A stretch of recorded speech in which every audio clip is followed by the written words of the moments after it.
ಶ್ರೋತ್ರಿಯ ಅಂತಂದ್ರೆ ಏನೋ ಲಾಂಛನಗಳನ್ನ ಹಾಕೊಂಡು ಅಥವಾ ತಾವು ಶ್ರೋತ್ರಿಯರು ಅಂತ ಹೇಳಿ ಬೋರ್ಡ್ ಹಾಕೊಂಡಿರ್ತಕ್ಕಂಥವ್ರಂತೂ ಖಂಡಿತ ಅಲ್ಲ.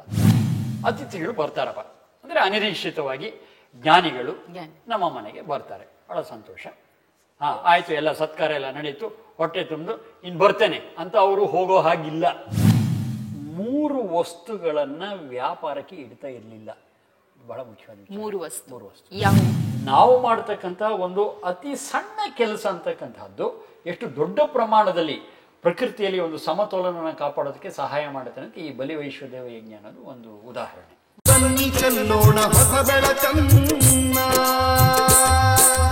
ಇನ್ನು ಅತಿಥಿ ಯಜ್ಞ ಅಣ್ಣ, ಇದಕ್ ಬಹುಶಃ ನನಗೆ ಚೆನ್ನಾಗಿ ಗೊತ್ತಿದೆ ಅನ್ಸುತ್ತೆ. ಅತಿಥಿ ಏನು, ಮನೆಗೆ ಗೆಸ್ಟ್ಸ್ ಅತಿಥಿಗಳು ಬರ್ತಾರೆ, ಕಾಫಿ ಟೀ ಊಟ ತಿಂಡಿ ಕೊಡುವ ಅತಿಥಿ ಸತ್ಕಾರನೇ ಅತಿಥಿ ಯಜ್ಞ, ಕರೆಕ್ಟ್ ಅಲ್ವಾ? ಭಾಗಶಃ ಸರಿ, ಪೂರ್ತಿ ಸರಿ ಅಲ್ಲ. ಅಯ್ಯೋ, ಇದಕ್ಕೂ ಇನ್ನೇನೋ ವ್ಯಾಖ್ಯಾನ ಯಾಕೆ ಅಂತಂದ್ರೆ, ಯಾರನ್ನ ನಾವು ಕರೆದು ಅವರ ಮನೆಗೆ ಬರ್ತಾರೆ ಅದಕ್ಕೆ ಇರ್ತಕ್ಕಂಥ ಶಬ್ದ ಅಭ್ಯಾಗತ ಅಂತ. ಅಭಿಯಾಗತ, ನಮ್ಮ ಆಹ್ವಾನವನ್ನು ಮನ್ನಿಸಿ ಬಂದಿರ್ತಕ್ಕಂಥವ್ರು. ಅತಿಥಿ ಅಂತಂದ್ರೆ, ತಿಥಿ ಅಂತಂದ್ರೆ ದಿನ ಹೊತ್ತು ಗೊತ್ತು, ಅತಿಥಿ ಅದಿಲ್ಲ, ತಕ್ಷಣ ಸಡನ್ ಆಗಿ ನಮಗ್ ಗೊತ್ತಿಲ್ಲೇ ಬಂದು ಧುಮುಕ್ತಾರಲ್ಲ ಅವ್ರಿಗೆ ಅತಿಥಿ ಅಂತ ಹೆಸರು. ಅಭ್ಯಾಗತ ಅಂದ್ರೆ ನಮಗೆ ನಿಗದಿಪಡಿಸಿರುವ ದಿವಸದಲ್ಲಿ ನಮ್ಮ ಆಹ್ವಾನ ಮೇರೆಗೆ ಬಂದಿರುವಂತವ್ರು ಅಭ್ಯಾಗತರು. ಇನ್ನು ವೇದದ ಹಿನ್ನೆಲೆಯಲ್ಲಿ ಹೇಳ್ಬೇಕಾದ್ರೆ ಅಥರ್ವದಲ್ಲಿ ಒಂದ್ ಕಡೆ ಹೇಳುತ್ತೆ, ಏಷವ ಅತಿಥಿರ್ ಯಚ್ಛೋತ್ರೀಯ ಅಂತ. ಅಂದ್ರೆ ಶ್ರೋತ್ರಿಯರು ಯಾರಿದ್ದಾರೆ ಅವರು ನಿಜವಾಗಲೂ ಅತಿಥಿ ಅಂತ. ಸುಮ್ಮನೆ ಯಾರೋ ಹೊತ್ತು ಗೊತ್ತು ಇಲ್ಲದೆ ಬರ್ತಕ್ಕಂಥವ್ರಲ್ಲ, ಅವರು ಶ್ರೋತ್ರಿಯರು. ಯಾರು ಶ್ರೋತ್ರಿಯರು? ಶ್ರೋತ್ರಿಯ ಅಂದ್ರೆ ಶ್ರುತಿ ಅಂತಂದ್ರೆ ವೇದಗಳು. ಆ ಶ್ರುತಿಗಳ ಅಧ್ಯಯನವನ್ನ, ವೇದಗಳ ಅಧ್ಯಯನವನ್ನ ಯಾರು ಮಾಡಿದ್ದಾರೆ ಅವರು ಶ್ರೋತ್ರಿಯರು ಅಂತ. ಶ್ರೋತ್ರಿಯ ಅಂತಂದ್ರೆ ಶ್ರುತಿಯಲ್ಲಿ ಮುಖ್ಯವಾಗಿ ಹೇಳಿರ್ತಕ್ಕಂಥದ್ದು ಮಾನವೀಯ ವಿಚಾರ. ಇಡೀ ಜಗತ್ತಿನಲ್ಲಿ ಇರ್ತಕ್ಕಂಥ ಸಕಲ ಜೀವರಾಶಿಗಳು ಶಾಂತಿ ನೆಮ್ಮದಿಯಿಂದ ಬದುಕೋದಕ್ಕೆ ಏನ್ ಬೇಕು, ಈ ಜ್ಞಾನವನ್ನ ಯಾರು ಅರಿತಿದ್ದಾರೆ ಮತ್ತು ಅದನ್ನ 4 ಜನಕ್ಕೆ ತಿಳಿಸ್ಬೇಕು ಅಂತಕ್ಕಂತಹ ಒಂದು ಉತ್ಸಾಹ ಯಾರಲ್ಲಿ ಇರುತ್ತೆ ಅಂತಹವರನ್ನ ನಾವು ಶ್ರೋತ್ರಿಯ ಅಂತ ಕರಿತೀವಿ. ಶ್ರೋತ್ರಿಯ ಅಂತಂದ್ರೆ ಏನೋ ಲಾಂಛನಗಳನ್ನ ಹಾಕೊಂಡು ಅಥವಾ ತಾವು ಶ್ರೋತ್ರಿಯರು ಅಂತ ಹೇಳಿ ಬೋರ್ಡ್ ಹಾಕೊಂಡಿರ್ತಕ್ಕಂಥವ್ರಂತೂ ಖಂಡಿತ ಅಲ್ಲ. ನಿಜವಾಗಲೂ ಮಾನವೀಯ ಕಳಕಳಿಯಿಂದ ಯಾರು ಜೀವನವನ್ನು ನಡೆಸ್ತಾ ಇದ್ದಾರೆ ಅವರು ಶ್ರೋತ್ರಿಯರು. ಇಂಥವರನ್ನ ಅತಿಥಿ ಅಂತ ಕರೀತಾರೆ. ಏಷವ ಅತಿಥಿರ್ಯ ಶ್ರೋತ್ರಿಯ ಅಂತ. ಇಂತಹ ಅತಿಥಿಗಳನ್ನ ನಾವು ಮನೆಯಲ್ಲಿ ಸ್ವಾಗತಿಸೋದಕ್ಕೆ ಯಾವಾಗಲೂ ಸಿದ್ಧವಾಗಿರಬೇಕು. ಅಷ್ಟೇ ಅಲ್ಲ, ಅವರು ಬಂದು ಅವರಿಗೆ ಅತಿಥಿ ಸತ್ಕಾರ ನಾವು ಮಾಡೋವರೆಗೂ ನಾವು ಏನನ್ನು ತಿನ್ನಬಾರದು ಅನ್ನೋ ಕೂಡ ಹೇಳುತ್ತೆ. ಯಾಕೆ ಅಂತಂದ್ರೆ ಅವರ ಸತ್ಕಾರ ನಮಗೆ ಮೊದಲ ಪ್ರಿಯಾರಿಟಿ ಆಗಿರುತ್ತೆ. ನಮ್ಮ ಹಸಿವು, ನಮ್ಮ ಹೊಟ್ಟೆ ತುಂಬ್ಕೊಂಬೋಣ ಅನ್ನತಕ್ಕಂಥದ್ದು ನಮಗೆ ಮೊದಲ ಆದ್ಯತೆ ಆಗಿರೋದಿಲ್ಲ.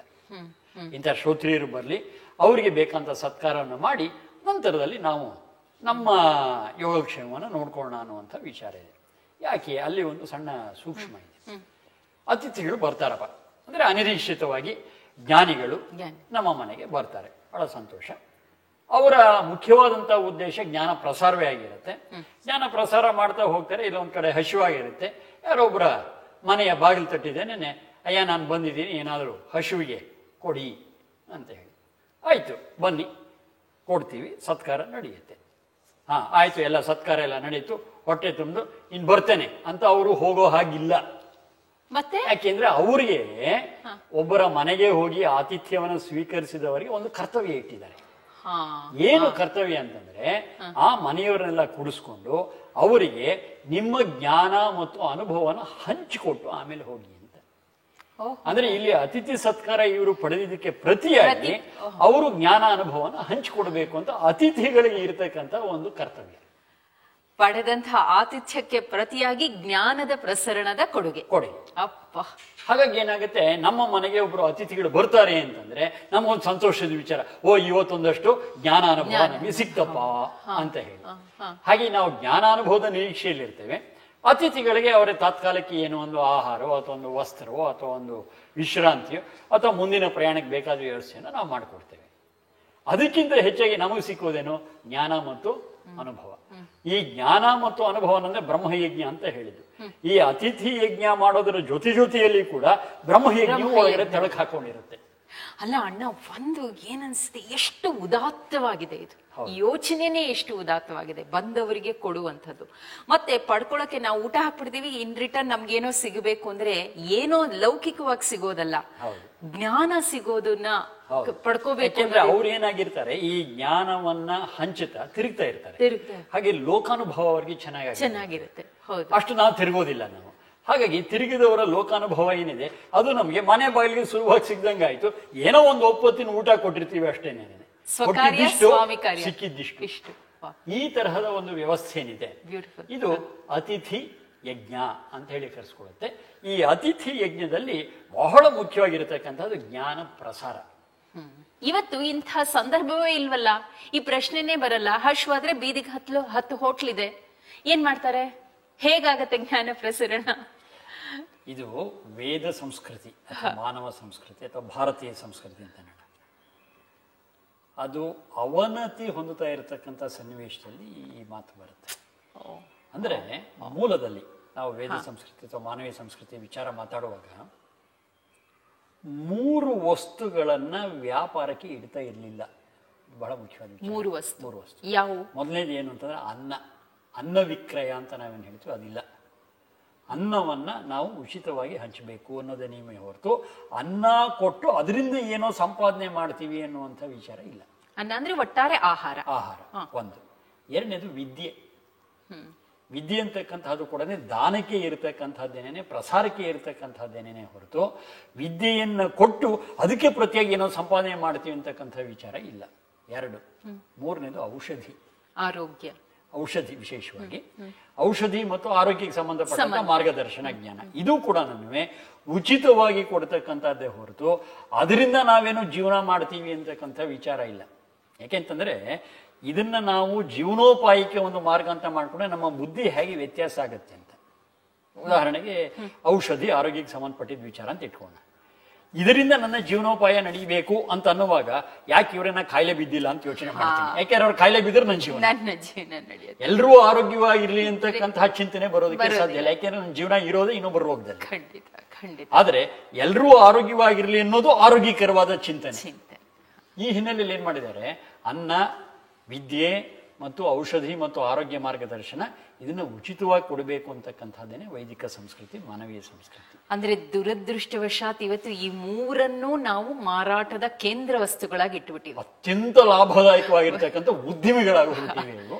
ಹಾಗೆ ಸಮಾಜದ ಸ್ಥಿತಿ ಏನಾಗಿದೆ ಅಂತ ನೀವು ನೋಡ್ತಾನೆ, ಅದರಲ್ಲೇನು ಹೇಳ್ಕೊಳ್ತಕ್ಕಂಥ ವಿಚಾರ ಇಲ್ಲ. ಆದರೆ ಇದು ಬದಲಾವಣೆ ಆದಾಗ ಮಾತ್ರ ಸಮಾಜದಲ್ಲಿ ಒಂದು ಶಾಂತಿ, ಸಮಾಧಾನ, ಆರೋಗ್ಯ, ಜ್ಞಾನ ಹೆಚ್ಚುವುದಕ್ಕೆ ಸಾಧ್ಯ. ಇದು ವೇದಗಳ ಆಶಯ. ಇದು ಯಾವನೇ ಒಬ್ಬ ಸಹಜವಾಗಿ ಆಲೋಚನೆ ಮಾಡತಕ್ಕಂಥ ಒಬ್ಬ ಮಾನವನ ಆಶಯ. ಅದು ನಮಗೆ ರೂಢಿಗೆ ಬಂದಾಗ ಈ ಪ್ರಶ್ನೆಗೆ ಉತ್ತರ ತಾನೇ ಹೋಗ್ಬಿಡುತ್ತೆ. ಇನ್ನು ಬಲಿ ವೈಶ್ವದೇವ ಯಜ್ಞ ಒಂದು ಬಾಕಿ ಇದೆ, ಏನದು? ಬಲಿ ವೈಶ್ವದೇವ ಯಜ್ಞ ಅಂತಂದ್ರೆ ಟು ಶೇರ್ ಅಂತ ಅದರ ಸಾರಾಂಶ. ನಮಗೆ ನಮ್ಮ ಊಟ ತಿಂಡಿ ಇದೆಲ್ಲ ಇದ್ದೇ ಇರುತ್ತೆ, ಇಲ್ಲ ಅಂತಲ್ಲ. ಆದರೆ ಸಮಾಜದಲ್ಲಿ ನಮ್ಮೊಟ್ಟಿಗೆ ಇನ್ನು ಇತರೆ ಜೀವಿಗಳಿದ್ದಾರೆ. ಅಂದರೆ ಮನುಷ್ಯೇತರ, ಕ್ರಿಮಿ, ಕೀಟ, ಪ್ರಾಣಿ, ಪಕ್ಷಿ ಅವು ಇವೆ. ಇನ್ನು ಮನುಷ್ಯರಲ್ಲಿ ರೋಗಿಷ್ಠರು ಅಥವಾ ಅವರ ಜೀವನವನ್ನು ಅವರು ಮಾಡ್ಕೊಳ್ಳೋಕ್ಕೆ ಆಗದೇ ಇರತಕ್ಕಂಥ ದುಸ್ಥಿತಿಯಲ್ಲಿ ಇರತಕ್ಕಂತಹ ನಮ್ಮ ಸಹೋದರ ಸಹೋದರಿಯರು ಬೇಕಾದಷ್ಟು ಜನ ಇರ್ತಾರೆ. ಅಂದರೆ ಅಬಲರು, ಅಬಲಿಯರು, ಅಸಹಾಯಕರು. ಹೀಗೆ ನಾವು ಒಂದು ತುತ್ತು ಊಟ ಮಾಡೋದಕ್ಕಿಂತ ಮುಂಚೆ ಅಯ್ಯೋ ಇವರೆಲ್ಲ ಇದ್ದಾರಲ್ಲ, ಇವ್ರ ಬಗ್ಗೆ ನಮ್ಮ ಕರ್ತವ್ಯ ಏನು ಅಂತ ಹೇಳಿ ಆಲೋಚನೆ ಮಾಡಿ ಅದರಂತೆ ನಮ್ಮ ಕರ್ತವ್ಯನ ನಿರ್ವಹಿಸೋದೇನಿದೆ ಅದು ಬಲಿ ವೈಶ್ವದೇವ ಯಜ್ಞ. ಯಾಕೆಂತಂದ್ರೆ ಬಹಳಷ್ಟು ಸಲ ಏನಾಗುತ್ತೆ, ಈ ತರದ ಅಸಹಾಯಕ ಪರಿಸ್ಥಿತಿಯಲ್ಲಿ ಇರ್ತಕ್ಕಂಥವ್ರು ಹೊಟ್ಟೆಪಾಡು ಯಾರಿಗಾದ್ರೂ ಅದು ಸಹಜವೇ, ಆ ಹೊಟ್ಟೆಪಾಡಿಗೋಸ್ಕರವಾಗಿ ಏನೂ ಮಾಡಕ್ಕೆ ಸಿದ್ಧ ಆಗಿಬಿಡ್ತಾರೆ. ಹಾಗೆ ಏನಾಗುತ್ತೆ, ಸಮಾಜದಲ್ಲಿ ವೈಪರೀತ್ಯಗಳು ಉಂಟಾಗುತ್ತೆ. ಆದರೆ ಅವರ ಯೋಗಕ್ಷೇಮವನ್ನ ಉಳ್ಳವರು, ಅಂದರೆ ಯಾರಿಗೆ ಒಂದು ಹೊತ್ತಿನ ಊಟಕ್ಕೆ ಸಮಸ್ಯೆ ಇಲ್ಲ, ಅವರು ಊಟಕ್ಕೆ ಸಮಸ್ಯೆ ಇರ್ತಕ್ಕಂಥವರ ಯೋಗಕ್ಷೇಮ ನೋಡ್ಕೊಳ್ತಕ್ಕಂತಹ ಒಂದು ಸಾಮಾಜಿಕ ಹೊಣೆಗಾರಿಕೆ, ಸಾಮಾಜಿಕ ಬದ್ಧತೆ ಅಥವಾ ಸಾಮಾಜಿಕವಾಗಿ ಇನ್ನೊಬ್ಬರ ಅಗತ್ಯಗಳಿಗೆ ಸ್ಪಂದಿಸ್ತಕ್ಕಂಥ ಒಂದು ಮಾನವೀಯ ಗುಣ ಏನಿದೆ, ಇದರ ಬಗ್ಗೆ ಹೇಳ್ತಕ್ಕಂಥದ್ದು ಬಲಿ ವೈಶ್ವದೇವ ಯಜ್ಞ. ಅಣ್ಣ, ಒಂದು ಜ್ಞಾಪಕಕ್ಕೆ ಬರ್ತಿದೆ, ನಾವೆಲ್ಲ ಮಾರ್ಕ್ಸ್ ಓದಿದಾಗ ಹ್ಯಾವ್ಸ್, ಹ್ಯಾವ್ ನಾಟ್ಸ್, ಇದರ ಸಂಘರ್ಷದ ತುದಿಯನ್ನ ತಲುಪಬಾರದು ಅಂದ್ರೆ ಹ್ಯಾವ್ ನಾಟ್ಗಳನ್ನ ಹ್ಯಾವ್ಗಳನ್ನು ನೋಡ್ಕೋಬೇಕು ಅಂತ ಆ ಕಾಲದಲ್ಲೇ ವೇದ ಇದನ್ನ ಸ್ಪಷ್ಟವಾಗಿ ಹೇಳ್ಬಿಟ್ಟಿದೆ. ಅಲ್ಲಮ್ಮ, ಇನ್ನ ಮುಂದಕ್ಕೆ ಹೋಗಿದೆ, ಅದನ್ನೇ ಹೇಳೋನಿದ್ದೀನಿ ಕೊನೆ ಒಳಗೆ. ಅಂದ್ರೆ ಇವರೇನು ಕಮ್ಯುನಿಸಂ ಅಂತ ಅಥವಾ ಒಂದು ಸಮತಾವಾದ ಅಂತ ಏನು ಹೇಳ್ತಾರೆ, ಅದಕ್ಕಿಂತ ಮುಂದಕ್ಕೆ ವೈದಿಕ ಚಿಂತನೆ ಎಷ್ಟು ಅದ್ಭುತವಾಗಿದೆ ಅನ್ನೋದನ್ನ ಹೇಳೋನಿದ್ದೇನೆ. ಈ ಬಲಿವೈಶ್ಯತೆ ಮುಗಿಸ್ಬಿಟ್ಟು ಹೇಳ್ತೀನಿ. ಹಾಗೆ ನಾವು ತಿಂತಕ್ಕಂಥ ಆಹಾರ ಏನಿದೆ ಅದರಲ್ಲಿ ಅಟ್ಲೀಸ್ಟ್ ಕನಿಷ್ಠ ಪಕ್ಷ ಒಂದು ತುತ್ತನ್ನು ನಾವು ಹಂಚ್ಕೊಳ್ತಕ್ಕಂಥದ್ದು.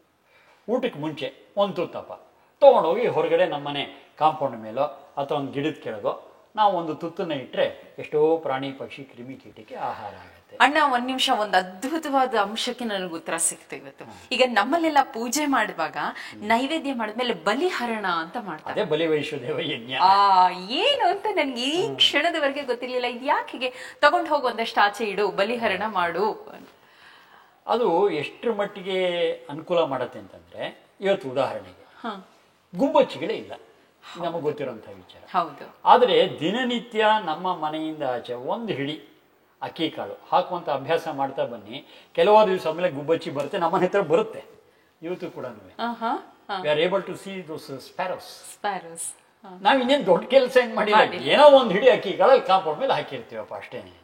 ಅದು ಖಾಲಿ ಆದ ತಕ್ಷಣ ನಾನು ಇರ್ಬೋದು, ನನ್ನ ಹೆಂಡತಿ ಇರ್ಬೋದು, ಮಗ ಮಗಳು ಯಾರೋ ಒಬ್ರು ಅಕ್ಕಿ ಖಾಲಿ ಇದನ್ನ ತೊಗೊಂಡೋಗಿ ಒಂದು ಹಿಡಿ ಹಾಕಿಬಿಡೋದು ಅಷ್ಟೇ. ಅಂದ್ರೆ ನಾವು ಮಾಡ್ತಕ್ಕಂಥ ಒಂದು ಅತಿ ಸಣ್ಣ ಕೆಲಸ ಅಂತಕ್ಕಂಥದ್ದು ಎಷ್ಟು ದೊಡ್ಡ ಪ್ರಮಾಣದಲ್ಲಿ ಪ್ರಕೃತಿಯಲ್ಲಿ ಒಂದು ಸಮತೋಲನ ಕಾಪಾಡೋದಕ್ಕೆ ಸಹಾಯ ಮಾಡುತ್ತೆ ಅಂತ ಈ ಬಲಿವೈಶ್ವದೇವ ಯಜ್ಞ ಅನ್ನೋದು ಒಂದು ಉದಾಹರಣೆ. ಹಾಗೇನೇನೆ ಯಾರು ಆಗಲೇ ಹೇಳಿದಾಗೆ ಅಸಹಾಯಕರಿದ್ದಾರೆ, ಅವರ ಜೀವನವನ್ನು ಅವರು ನಡೆಸೋದಕ್ಕೆ ಕಷ್ಟಪಡ್ತಾ ಇರ್ತಕ್ಕಂಥವ್ರಿದ್ದಾರೆ, ಅವರ ಬಗ್ಗೆ ಯಾರ ಹತ್ರ ಇದೆ ಅವರ ಕರ್ತವ್ಯ ಅವ್ರನ್ನ ನೋಡ್ಕೊಳ್ತಕ್ಕಂಥದ್ದು. ಭಗವಂತ ನನಗೆ ಐಶ್ವರ್ಯನ ಕೊಟ್ಟಿದ್ದಾನೆ ಅನ್ನೋದು ಅರ್ಥ ಏನು ಅಂತಂದ್ರೆ, ಯಾರಿಗೆ ಐಶ್ವರ್ಯ ಇಲ್ಲ ಅವ್ರ ಜೊತೆ ಹಂಚ್ಕೊಳ್ತಕ್ಕಂಥದ್ದು. ಭಗವಂತ ನನಗೆ ಜ್ಞಾನ ಸಿಕ್ಕೋದಕ್ಕೆ ಬೇಕಂತ ಒಂದು ಸನ್ನಿವೇಶ ಕೊಟ್ಟಿದ್ದಾನೆ ಅಂತಂದ್ರೆ ಅರ್ಥ ಏನು ಅಂತಂದ್ರೆ, ಅದನ್ನ ಲೆಸ್ ನಾಲೆಡ್ಜಬಲ್ ಯಾರಿದ್ದಾರೆ ಅಂದ್ರೆ ಜ್ಞಾನದಲ್ಲಿ ಯಾರಿಗೆ ಕೊರತಿದೆ ಅವ್ರ ಜೊತೆ ಜ್ಞಾನವನ್ನ ಹಂಚಿಕೊಳ್ಳೋದಕ್ಕೆ ಇದಿರ್ತಕ್ಕಂಥದ್ದು. ಅಂದ್ರೆ ಯಾವುದನ್ನು ನಿನ್ನೊಳಗೆ ಅಥವಾ ನಿನ್ನಲ್ಲಿ ಮಾತ್ರ ಇಟ್ಕೊಂಡು ನೀವು ಹೇಳಿದಂಗೆ ಮಜಾ ಉಡಾಯಿಸೋದಲ್ಲ, ಸ್ವಾರ್ಥ ಇಲ್ಲ. ಕಾರಣ ಇಷ್ಟೇನೆ, ಸಮಾಜ ಅಂತ ನಾವೊಂದು ಶಬ್ದ ಬಳಸಿ ಗೊತ್ತಿದೆ ಎಲ್ಲರಿಗೂ. ಅರೆ ಈ ಸಮಾಜ ಅನ್ನೋ ಶಬ್ದದ ನಿಜವಾದ ಅರ್ಥ ಏನು ಅಂತಂದ್ರೆ, ಸಂ ಅಜತಿ ಇತಿ ಸಮಾಜ ಅಂತ. ಸಮ್ ಅಂತಂದ್ರೆ ಒಂದುಗೂಡಿ, ಅಜತಿ ಅಂತಂದ್ರೆ ಮುಂದೆ ಹೋಗ್ತಕ್ಕಂಥದ್ದು.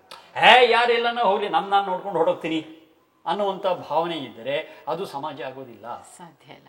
ಎಲ್ಲರನ್ನೂ ಜೊತೆಯಲ್ಲಿ ಕರ್ಕೊಂಡು ಹೋಗ್ತಕ್ಕಂಥ ನೀವು ಬನ್ನಿ ಎಲ್ಲ ಒಟ್ಟಿಗೆ ಅಭಿವೃದ್ಧಿಯನ್ನ ಉನ್ನತಿಯನ್ನ ಸಾಧಿಸೋಣ ಅನ್ನುವಂತಹ ಮನಸ್ಥಿತಿ ಇದ್ದರೆ ಅದು ನಿಜವಾಗ್ಲೂ ಸಮಾಜ.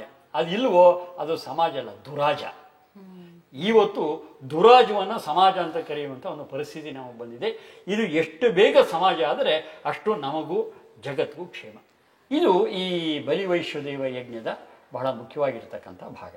ಆ ಕಮ್ಯುನಿಸಮ್ ಬಗ್ಗೆ ಏನೋ ಹೇಳ್ತೀನಲ್ಲ, ಇದೆ ಬಲಿವೈಶ್ವದೇವ ಯಜ್ಞದ ಒಂದು ಸ್ವಲ್ಪ ಎಕ್ಸ್ಟೆನ್ಷನ್ ಅಥವಾ ಮುಂದಿನ ವಿಚಾರ ಅದರಲ್ಲಿ ಬರುತ್ತೆ. ಈ ಸಮತಾವಾದದಲ್ಲಿ ನಮ್ಗೇನಾಗುತ್ತೆ ಅಂತಂದರೆ, ಎಲ್ಲರಿಗೂ ಸಮಾನವಾಗಿರ್ತಕ್ಕಂಥ ರೀತಿಯಲ್ಲಿ ನಾವು ಹಂಚಿಬಿಡ್ತಕ್ಕಂಥದ್ದು, ಎಲ್ಲರೂ ಸಮಾನವಾಗಿರೋದು. ಆಮೇಲೆ ಮುಂದಕ್ಕೇನು ಅಷ್ಟೇ ಅಲ್ಲಿಗೆ ನಿಂತು ಹೋಯ್ತದೆ. ಆದರೆ ವೇದದ ಚಿಂತನೆ ಎಷ್ಟು ಅದ್ಭುತವಾಗಿದೆ ಅನ್ನೋದಕ್ಕೆ ಹೇಳ್ತಾ ಇದ್ದೇನೆ ಅದನ್ನು. ಎಲ್ಲರೂ ಸಮಾನವಾಗಿದ್ದೇವೆ. ಇವಾಗ ಏನಪ್ಪ ನಮ್ಮ ಕರ್ತವ್ಯ ಅಂತಂದರೆ, ಯಾರು ಸಮಾನವಾಗಿ ಇರತಕ್ಕಂಥವ್ರಿದ್ದಾರೋ ಅವರನ್ನು ಮೀರಿ ಮುಂದೆ ನಡಿ ಅನ್ನತ್ತೆ.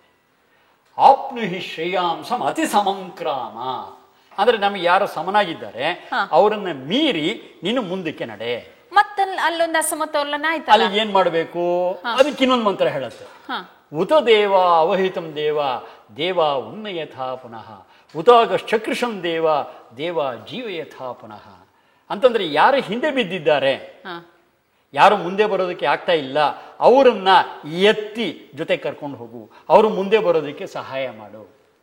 ಯಾರು ಪಾಪ ಕಾರ್ಯಗಳನ್ನ ಮಾಡಿ ಬದುಕಿದ್ದು ಸತ್ತಂತೆ ಇರ್ತಾರೋ ಅವರಲ್ಲಿ ಜೀವವನ್ನ ತುಂಬು. ಇದು ಈ ಮಂತ್ರ ಹೇಳುತ್ತೆ. ಏನಾಯ್ತು? ಸಮ ಆದ ತಕ್ಷಣನೇ ಸಮನಾಗಿರೋರ್ನ ಹಿಂದೆ ಇಟ್ಟು ಮುಂದಕ್ಕೆ ಹೋಗು. ಹೌದು. ಅವಾಗ ಇವ್ರು ಹಿಂದೆ ಬಿದ್ರು. ಮುಂದೆ ಬಿದ್ದಿರೋರ ಕರ್ತವ್ಯ ಏನು? ಹಿಂದೆ ಬಿದ್ದಿರುವವರನ್ನ ಕೈ ಹಿಡಿದು ಜೊತೆಗೆ ಕರ್ಕೊಂಬ. ಸಮ ಆಯ್ತು. ಸಮ ಆದ ತಕ್ಷಣ ಏನು? ಮತ್ತೆ ಮುಂದೆ ಹೋಗು, ಮತ್ತೆ ಸಮ, ಮುಂದೆ ಸಮ. ಈ ರೀತಿ ನಿರಂತರವಾದ ಅಭಿವೃದ್ಧಿಯನ್ನು ಹೇಳ್ತಕ್ಕಂತಹದ್ದು ವೈದಿಕ ಚಿಂತನೆ. ಬರೀ ಸಮತಾವಾದ ಅಷ್ಟೇ ಅಲ್ಲ, ಸಮತಾವಾದವೂ ಹೌದು, ಜೊತೆಗೆ ಎಲ್ಲರೂ ಒಟ್ಟಿಗೆ ಉನ್ನತಿಯನ್ನು ಸಾಧಿಸ್ತಕ್ಕಂಥದ್ದು ಹೌದು. ಕಮ್ಯುನಿಸಮ್ ಅನ್ನೋ ಪದವಿ ಬಳಸಬೇಕು ಅಂತಂದ್ರೆ ಇದಕ್ಕೆ ನಾವು ಡೈನಮಿಕ್ ಕಮ್ಯುನಿಸಮ್ ಅಂತ ಹೇಳಬಹುದು. ಅಂದ್ರೆ ಗತಿಶೀಲ, ಚಲನಶೀಲ, ಚಲನಶೀಲ, ಪ್ರಗತಿಶೀಲವಾಗಿರತಕ್ಕಂಥ ಒಂದು ಸಮತಾವಾದ, ಇದು ವೇದದಲ್ಲಿ ಬಹಳ ಸ್ಪಷ್ಟವಾಗಿ ಹೇಳಿರ್ತಕ್ಕಂಥದ್ದು. ಅಂದ್ರೆ ಸರ್ವರಿಗೂ ಸಮಪಾಲು ಸಮಬಾಳು ಅನ್ನುವ ಮಟ್ಟದಲ್ಲಿ ಎಲ್ಲ ನಿಂತು ಹೋಗಲ್ಲ. ಸಮ ಆದಾಗ ಮುಂದಕ್ಕೆ ಹೋಗು, ಮುಂದಕ್ಕೆ ಹೋಗು, ಹಿಂದೆ ಬಿದ್ದವ್ರು ಮತ್ತೆ ಸಮ ಮಾಡ್ಕೋ, ಮತ್ತೆ ಮುಂದಕ್ಕೆ ಹೋಗು, ಮತ್ತೆ ಸಮ. ಇದೇನಾಗುತ್ತೆ, ನಿರಂತರವಾದಂಥ ಒಂದು ಪ್ರಗತಿಯನ್ನು ನಾವು ಸಾಧಿಸ್ತಾ ಹೋಗ್ತಾ ಇರ್ತೇವೆ. ನಾವು ಇಷ್ಟು ಉದಾತ್ತವಾಗಿರತಕ್ಕಂಥ ವಿಚಾರವನ್ನ ವೇದಗಳು ನಮ್ಗೆ ಹೇಳುತ್ತೆ. ಅದರ ಮೂಲ ನಮಗೆ ಈ ಬಲಿ ವೈಶ್ವದೇವ ಯಜ್ಞ ಅನ್ನೋದರಲ್ಲಿ ಸಿಕ್ಕತ್ತೆ. ಒಟ್ಟಾರೆ ಈ ಪಂಚಮಹಾಯಜ್ಞ ನಿಜಕ್ಕೂ ಒಂದು ಕುಟುಂಬ, ಒಂದು ಮನೆ, ಒಂದು ಸಂಸಾರದಲ್ಲಿ ಅಳವಡಿಸ್ಕೊಂಡ್ಬಿಟ್ರೆ ಸಾಕು, ಒಂದು ಕಿಂಚಿತ್ ಅಳವಡಿಸ್ಕೊಂಡ್ರೆ ಸಾಕು, ಸ್ವರ್ಗ ಆಗ್ಬಿಡುತ್ತೆ. ಸ್ವರ್ಗ. ಅದೇ ನಾವು ಮಾತಾಡಕ್ ಹೊಟ್ಟಿದ್ದು ಅಲ್ವಾ? ಕಟ್ಟಡ, ಮನೆಯನ್ನ ಸ್ವರ್ಗ ಮಾಡ್ಕೊಳ್ಳೋದಕ್ಕೆ ಬೇಕಾದಂತ ಪಂಚಮಹಾಯಜ್ಞಗಳು. ಜ್ಞಾನದ ಅಭಿವೃದ್ಧಿ ಬ್ರಹ್ಮಯಜ್ಞ, ಪರಿಸರ ಶುದ್ಧತೆ ದೇವಯಜ್ಞ, ಹಿರಿಯರ ಸೇವೆ ಪಿತೃಯಜ್ಞ, ಮನೆಗೆ ಬಂದಂತ ಜ್ಞಾನಿಗಳಿಗೆ ಅತಿಥಿ ಸತ್ಕಾರ ಅತಿಥಿ ಯಜ್ಞ, ಮತ್ತು ಎಲ್ಲರೊಟ್ಟಿಗೆ ನಮ್ಮ ಸುಖ ಸಂತೋಷ ಐಶ್ವರ್ಯವನ್ನ ಹಂಚಿಕೊಂಡು, ಬರೀ ಮನುಷ್ಯರಷ್ಟೇ ಅಲ್ಲ, ಮನುಷ್ಯತರ ಪ್ರಾಣಿ ಪಕ್ಷಿ ಕ್ರಿಮಿಕೀಟಗಳ ಜೊತೆ ಹಂಚಿಕೊಂಡು ಸಹಬಾಳ್ವೆ ಮಾಡತಕ್ಕಂಥ ಬಲಿ ವೈಶ್ವದೇವ ಯಜ್ಞ. ಚೆಲ್ಲೋಣ ಹೊಸ ಬೆಳಕನ್ನು